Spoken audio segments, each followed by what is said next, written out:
I remember when I first saw Revue Starlight, and I was like, wow, this is something I didn't expect.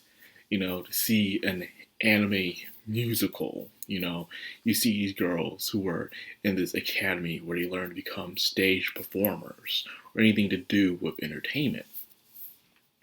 Then to see them, a select few of them, to go out and fight on a secret stage to earn position zero, to earn the eternal glory. It was amazing. The animation, the music, the character designs. It was something unnatural, even for anime's sake. Never before seen like this, you know? And people were so amazed by it as time went on, they even compared it to a Macho Girl series. But technically, it's not really Macho Girl series, but a lot of people like to put it into that Macho Girl genre, which I do understand why. But watching Karen and Akari and even Banana San, all of them fighting for the top spot, become the top star and everything. And it was amazing. And then seeing the twist towards the middle part of the series was just chef's kiss. And then finally, they did two movies. Yes, there's two movies, not just one, two. The first movie was actually with Banana-san talking to the giraffe because she knows the giraffe better than anyone at her academy, and she was just going over the past events during the last season. So it was a recap, pretty much. Japan loves doing their recap movies, don't they? Then we had the actual movie to continue on the plot, and that was with them deciding what to do afterwards. What's next for them. Karen had one top star. She got it. She grasped the starlight. She found the happy ending. But what's next? Do you stop because you're satisfied, or do you continue on to attain more? And the scene in that movie where Banana shows up and she's just murking everyone. Yo, I just love Banana. I'm still waiting my figurine of her to come around. Who knows when that's going to come, but I'm waiting on it. But yes, Banana Sun. It's amazing. That movie itself was too awesome. And now that was it when it came to the anime. There was the mobile game which my friend played, but I didn't play. He would just tell me what's going on in the mobile game. But then they showed different schools, because they had a little chibi series. And the chibi series showed that there were more characters from different academies. And I'm like, yo, I would love to see that. But then there's also a book, the manga series. They'll tell different stories. There's one that's retelling the first season, but less weird magic, no draft, but instead they have some headmaster that's forcing them into these fights. And then the sequel to that book where they're fighting against other schools as well. So I'm like, yo, they could easily expand this onto the anime storyline and make it very, very interesting. But alas, it never happened. And even the mobile game itself closed down.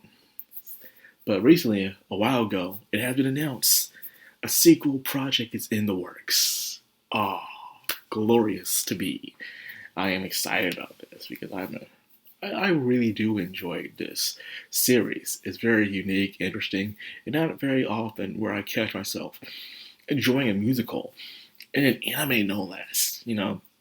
Like how many anime musicals can you really count on yourself? Really, when you think about it, because you watch all kinds of anime, they might have some songs here and there, but this one, in a way, is kind of like a musical. They're singing, they're performing as they fight, showing off their grace, showing off their glamour, their talents, and throwing it all in the stage to see who can gain the top spot of position zero.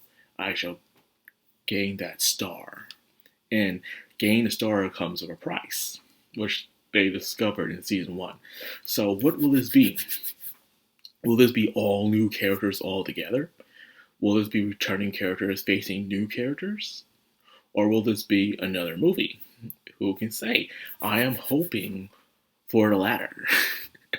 I am hoping we get another season, the main characters facing new characters, and then we get a cool ass movie. They could really Love Life this thing if they wanted to, but they probably don't make much money as the Love Life series does. So Who knows? But I am really excited about this. You know, mainly because I just want to see Diva Banana back and stuff, and see what she's up to. Nana Diva. And of course, Karen and Yukari and all the others as well. But mainly Nana Diva. She's my favorite. Probably sci-fi news. It's just been one comeback after another. What's next? We're gonna get a freaking Soul Eater remake. We're gonna get Shigo Charles gonna come back with a sequel. My sister told me that she actually believed that Shigo Charles is actually gonna get a remake. And I'm like, yo, that could actually work out because the first series was like 101 episodes. So if they do a remake, it might not be as long, but it'll be more detailed towards the manga. So who knows? We might get that, man. Everything's up on the board right now. You don't know what's going to come back in this day and age of anime. And I'm really all here for it. It is glorious. And I'm excited to see what happens next. But yeah, are you a fan of Revue Starlight? Have you watched it before? And if you haven't, please go watch it. It is amazing. Great. From music, the animation, the art style, and even the philosophy and premise upon the show itself. It's just spectacular. So I hope you guys give it a try. And I hope you guys enjoyed this video. If you did, like, comment, subscribe, of course, hit that bell icon. This has the Madcrownxox on anime. Signing out.